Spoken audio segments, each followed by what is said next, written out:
Hello, geeks and ghouls. Guess what? It's Tag Day, and today we're doing The Horror of 2020 by Mary McWilliams.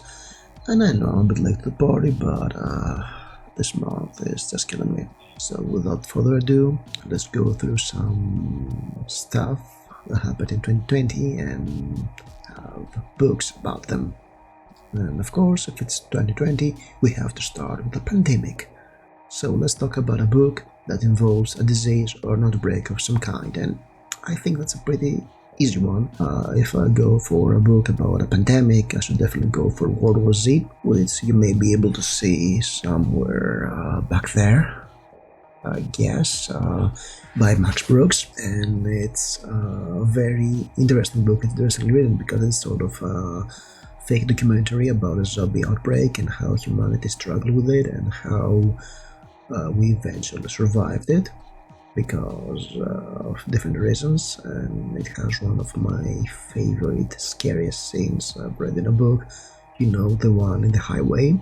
There is a great sense of humor, a great perspective on how a real pandemic will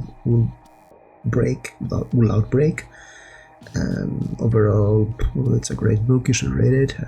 It's got a pandemic, and it's actually one of those horror books that is quite different from anything else you've read. So enough with the pandemic, we had plenty of that in 2020 and probably will have in 2021 too. So let's get to something we hope you have less in 2021, and this was politics.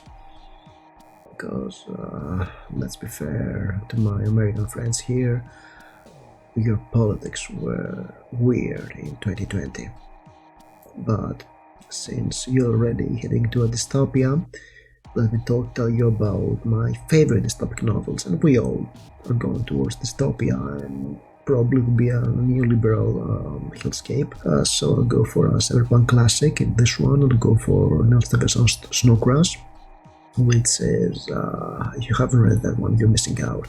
Imagine Terry Pratchett writing Neuromancer by William Gibson, and it's ton of fun. Starts with our main character, hero protagonist, who is trying to deliver a pizza, because if he's late in his pizza delivery, the mafia, who is employing him, will kill him because he screwed up. Then, really, that's all you need to know about this book. It's a classic. It's from 1991. It's about cyberspace, hackers, alien civilizations, and a lot of cool stuff. Definitely go out to read it. It's 100% guaranteed by me. So, question number 3. Hate. Tell us about a book that you hated. If I want to talk about a horror book I hated. When I say hated it, I mean I hated it with a fiery passion. I hated it with a fiery passion of 1000 Hells, and that's Dawn Song by Michael Morano. It's a 90s book. It got a Bram Stoker Award for Best First Novel, and that's aggravating because I had also read another book that was a nominee in that year, The Symbiotic Fascination by, I cannot recall the author, sorry, and it was way better.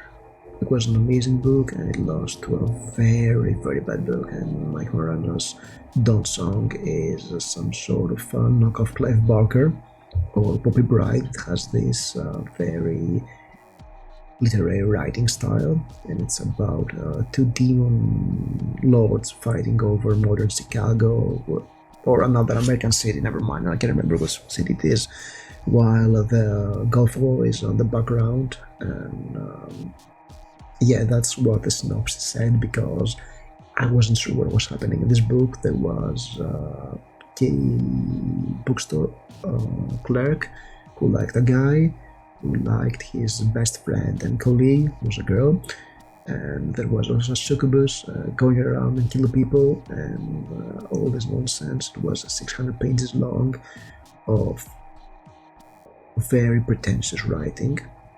The writing might be good, it might be the translation was bad. I mean, one of the worst scenes I remember is the one chapter when a family gets home and the husband gets out of the car and goes into the house and opens the lights in every room because his wife is terrified that somebody's in the house and she won't go in unless all lights are lit. And I said to myself, that's a great setup. And you know how many scenes later this setup is paid off? So am I, because the wife never appears again. Yeah, you heard me right. That book is awful. That book is one of the worst horror novels I've ever read, and it's got a Bram Stoker from a book that was clearly far, far better. But I guess it hit all the right tropes of that era. So what can I say? Oh yeah, did I tell you that? Spoiler, spoiler. The succubus is the gay guy.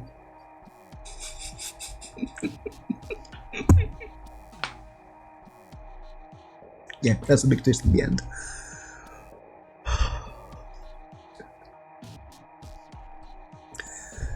Really, I should probably track this book down again for a hatred.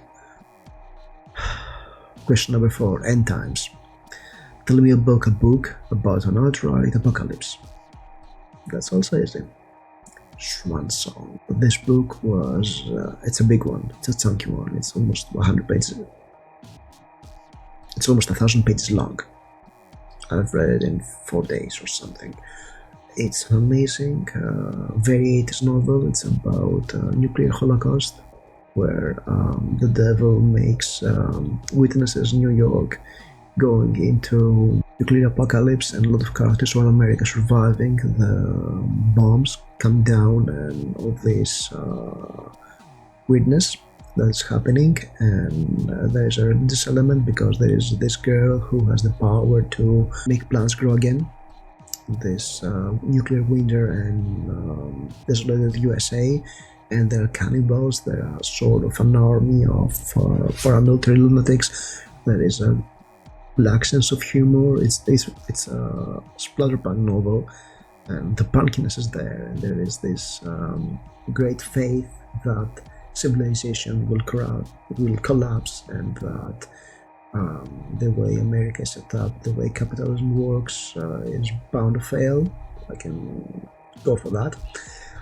There is this amazing scene early on about a nuclear bunker where people are renting rooms and collapses when the bombs fall because the architect did the shoddy work, and you get the point.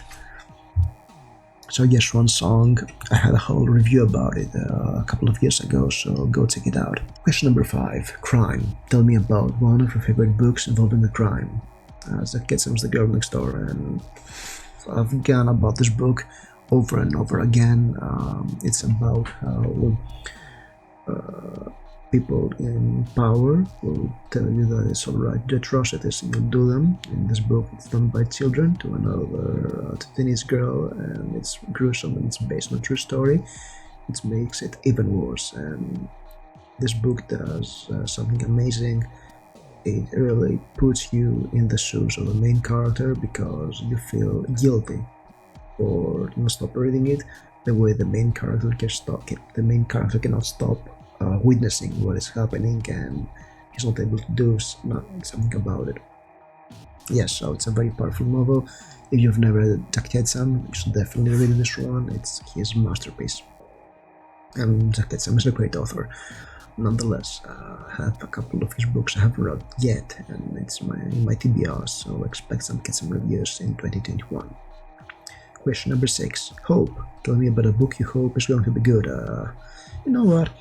I am not eagerly awaiting for new releases.